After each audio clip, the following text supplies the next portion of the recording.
Voilà, jeudi dernier, nous avions prié et médité le psaume 37, dans lequel, pour la première fois dans le psautier, le priant, le psalmiste, confessait ses péchés et arrivait au terme du psaume à l'aveu.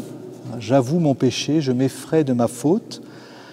Et cet homme se découvrait dans une situation à la fois de grand péril physique en son corps, puisque toute sa chair n'était plus que pourriture, et en même temps dans son âme, puisqu'il était submergé par ses péchés. Et on avait vu bien sûr le lien profond, c'est pas un lien de causalité, mais le lien symbolique entre le corps et l'âme, qui interfèrent l'une sur l'autre. Et on avait vu que le salut de Dieu, justement, permettait de ressaisir la personne humaine dans son entier.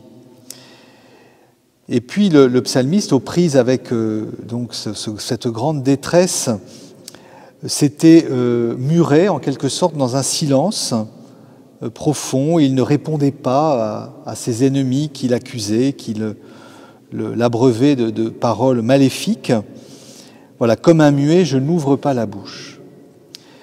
Et aujourd'hui, dans le psaume 38 que nous allons rapidement parcourir, nous retrouvons notre psalmiste, sans doute avec toute l'expérience vécue dans le psaume 37, et l'homme qui prie au psaume 38 fait cette confession durant les deux premiers versets, ou les trois premiers versets, 2 et 3 en tout cas, à savoir qu'il va rester silencieux pour justement garder le chemin du Seigneur, pour mettre son espérance dans le Seigneur face aux impies.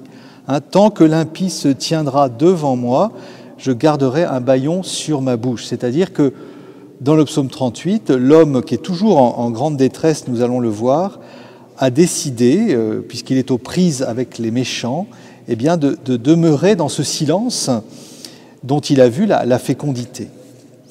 Seulement voilà, cette bonne résolution, comme cela peut nous arriver parfois, eh bien cette bonne résolution, il ne va pas pouvoir la tenir. Et il nous dit au verset 3, puis au verset 4, « Mon tourment s'exaspérait, mon cœur brûlait en moi. Quand j'y pensais, je m'enflammais. » Voilà. Et donc au fond, on a beau retenir en soi toutes ces pensées, tous ces mouvements intérieurs qui bouillonnent, il y a un moment où on craque. Et on en a tous fait l'expérience, on a décidé de ne pas parler, de ne pas dire un mot de trop, et puis voilà qu'à un moment ça déborde. Et c'est ce qui arrive au psalmiste, voilà, quand j'y pensais, je m'enflammais et j'ai laissé parler ma langue. Alors il me semble que qu'a-t-il dit dans ce psaume? Nous ne le savons pas. Certains interprètes disent que, au fond, ce que demande le psalmiste, c'est de ne pas maudire Dieu, parce que c'est aussi une tentation dans la détresse de parler contre Dieu. Mais il me semble qu'ici, le contexte et puis le psaume que nous avons lu précédemment nous pousse à interpréter cette parole en trop comme adressée aux impies, justement, mais des paroles dont nous savons qu'elles ne servent à rien. Il a laissé parler sa langue et, au fond, cela ne lui a été d'aucun profit. Après cela, voilà que le psalmiste se reprend dans une prière adressée à Dieu. Donc jusqu'à présent, il parlait à lui-même, et en fait, en parlant à lui-même, il a craqué. Mais voilà qu'à partir du verset 5, il se tourne vers le Seigneur et il lui demande quelque chose de très étonnant. Et il lui demande que le Seigneur lui fasse connaître, alors textuellement, c'est ses limites. Fais-moi connaître ma faim.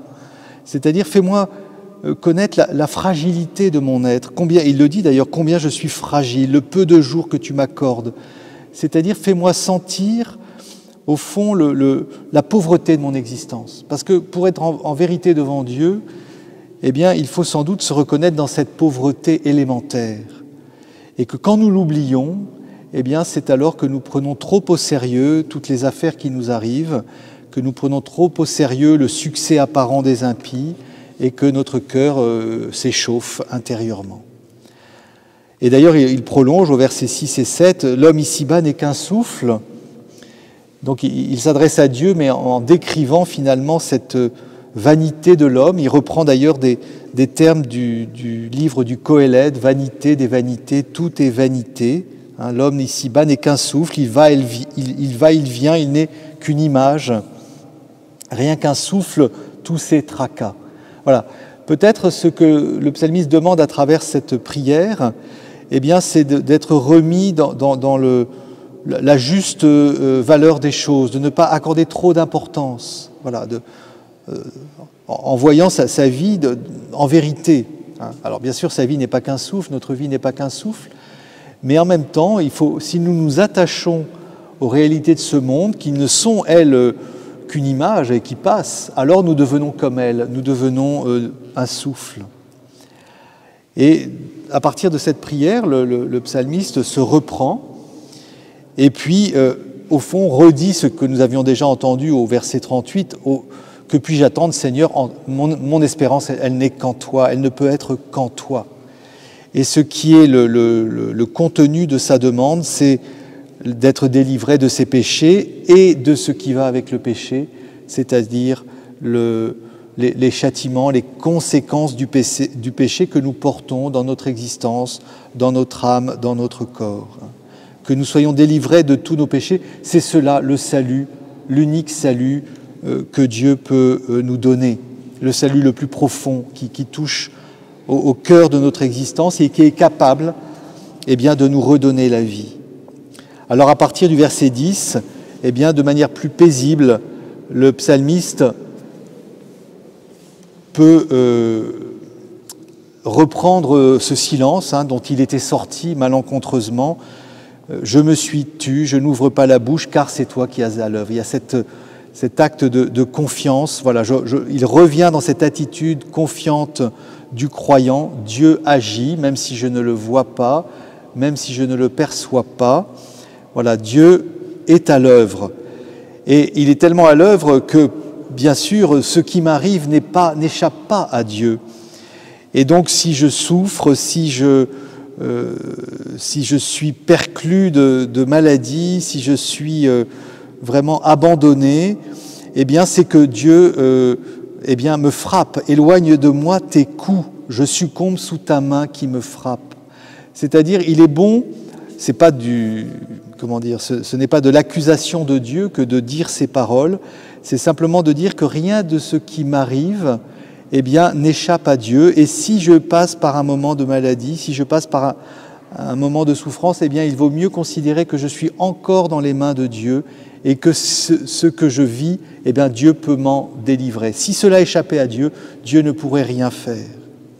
Et c'est pour ça qu'il peut ajouter au verset 12 que eh bien, tu redresses l'homme en corrigeant sa faute. Tu ronges comme un ver son désir.